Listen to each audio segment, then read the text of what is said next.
It's time now for the French press review. Nicholas Rushworth has joined us on set. Nick, you have a look at the French press. I see Gérard Depardieu on the cover of Libération. Bound to be a good day. Good morning. This Tuesday, Cyril, let me go straight away to Libération. And there you can see that man, Gérard Depardieu, larger than life, on the front page. And the headline there, Le Mannequin Fisc. Now, we all know that statue in Brussels, which is sort of national symbol, isn't it, for the Belgians, of the mannequin peace. So a small boy peeing into a small courtyard. Now we've got a gigantic guy perhaps doing something that the French don't like in leaving France to go and seek tax residency in Belgium. And the Libé there in its editorial is saying that his move to do that is purely about making loads of money, and it is pathetic. It says there, you can see, he says that his move is sad, immoral, and, well, you know, yes, perhaps it's going to reflect a trend. Business leaders are in the lineup, perhaps to go over the border to Belgium. Why? Because of this tax ban that's going to come into force on the 1st of January 2013 for 2 years. Millionaires, people with revenue of over €1 million, will be paying 75%, Cyril. That doesn't include you and me, of course. No, it doesn't. And there's one newspaper looking at scrutinizing exactly what Gérard Depardieu owns. Well, this is pretty much over all the French papers this morning, and Le Figaro has a piece about his wealth there. You can see a few examples, and it goes from vineyards and the chateaux that go with it to one street here in Paris, which actually he has a fancy fishmongers and a grocery selling Japanese produce. So the paper there looking very closely at what he actually owns. He has 15 companies, Cyril, employing more than 100 staff.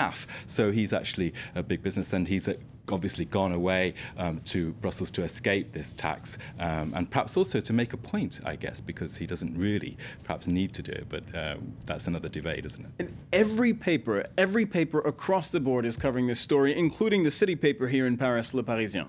Well, this is obviously not cheering up the French very much. It's sort of reinforcing their feeling that, well, the rich guys are getting away and they get richer, don't they? So, but Le Parisien aujourd'hui en France is reporting the Belgians, surprise, surprise, are thrilled, especially in the small town of Nechin, which is the town where Depardieu is going to set up shop. He has gone there to seek tax residency. He's been granted it, and people in locals in Nechin are saying, well, we now have a billionaires row. What was Queen Astrid Street is now Billionaires Row. So perhaps an inflated idea of how much money is actually rolling in. You know, I read in the papers that up to the French citizens make up to 1/4 of the population in that town, and that real estate, the price of real estate, has apparently gone up 2,000%. Over the last 10 years. Maybe that's the downside, isn't it? Maybe that's a downside for them. So the residents are not happy. Now, there's another character that's making headlines across the French press. That was to be expected, Dominique Strauss-Kahn. Well, he's on the front page of Le Parisien aujourd'hui en France. There it's headlining the price of silence. There you can see the prix du silence. And inside it has a report focusing more on Nafissatou Diallo. Now, she is saying that, yes, from now on, she is rich. As you mentioned, it could be 6 million euros or dollars. We don't know exactly how many millions.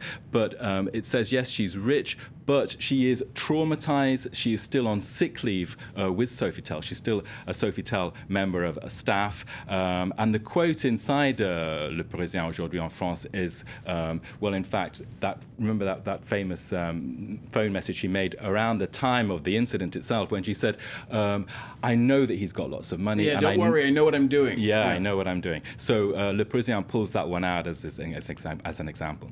I just want to finish off with a really fascinating story in Libération. It looks at the traffic of organs for transplant in China, and it's looking at this there. You can see that story there.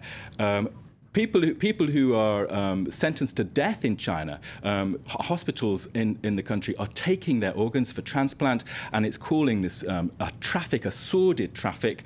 People are paying up to 20,000 euros for an organ that's transplanted from a person who's been sentenced to death, and NGOs are saying this must stop.